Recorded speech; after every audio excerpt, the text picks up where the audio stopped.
My fiancé left me for his childhood sweetheart at the altar. That night, I drank myself into oblivion. The next morning I woke up in bed with his older brother. Flushed with shame, I scrambled into my clothes. This was a mistake, I stammered. You don't tell me anything. But Eric stared at me, eyes red minus rimmed. Lily, he whispered hoarsely, what does he have that I don't? Why won't you look at me? Something shifted in me. That day, we married at the courthouse. For 5 years, Eric treated me like a queen. Everyone said he'd loved me for ages and I believed it. Until last night, at a party, I overheard him talking to a friend. You funneled all your money to Ryan so Mia could have the life she wanted. You even married his ex to get her off their backs. If you love Mia that much, why not marry her yourself? Eric laughed bitterly. Mia loves Ryan more. I just want her happy. I'd do anything. In that moment my world froze. The love I thought we had was nothing but an elaborate cruel lie. I fled the hotel, a ghost in the glittering night. Back home, I sank onto the sofa, staring numbly at the worn leather notebook on the coffee table. Its pages were filled with my cramped handwriting, a meticulous record of every penny we spent, every bill we paid. From the day we married, Eric had been the perfect husband, attentive, caring, thoughtful. So when he told me a year into our marriage that his business had collapsed and he was broke, I didn't hesitate. I didn't feel an ounce of resentment. Instead, I worked harder than ever, determined to stand by him to help him rebuild everything from the ashes. But now I knew. It was a tragedy we had endured together. It was a script he had written, and I was the unwitting star of his charade. A pair of arms wrapped around my waist from behind and a familiar voice, still laced with that practiced tenderness, whispered in my ear. Lily,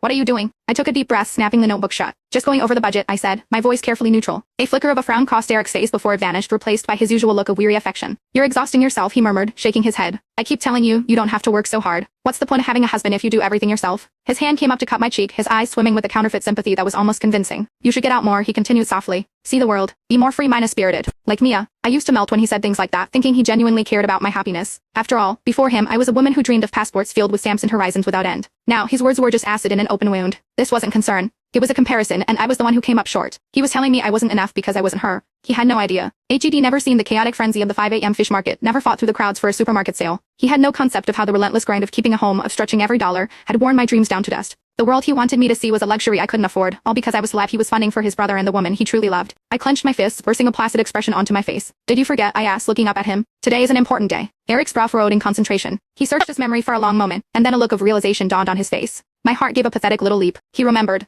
our anniversary. But in the next second his gaze slid past me as he pulled out his phone. Right, Mia and Ryan said they'd have time for a call today. I can't believe I almost forgot he was already walking away as he spoke. Listening to his retreating footsteps, I felt the last embers of hope in my heart turn to cold gray ash. The truth was, Eric's love for Mia was never a secret. It was in the way his voice softened whenever he said her name, a current of emotion running just beneath the surface. My gaze drifted to the watch on his wrist, its metal slightly faded from years of wear. He'd told me once that Mia had given it to him. Back then, it convinced myself it was a sentimental gift from a girl he saw as a little sister. I was so naive, so stupidly in love that I started secretly saving every spare dollar I could, dreaming of buying him a new, expensive watch, one that truly suited him. Only now did I understand what that old watch really symbolized. A bitter laugh escaped my lips. I picked up the small, wrapped gift box from the table, intending to hide it away forever. Just then Eric ended his call and walked back into the room. What's that you're holding? He asked, his eyes landing on the box. I instinctively shook my head, trying to tuck it behind my back.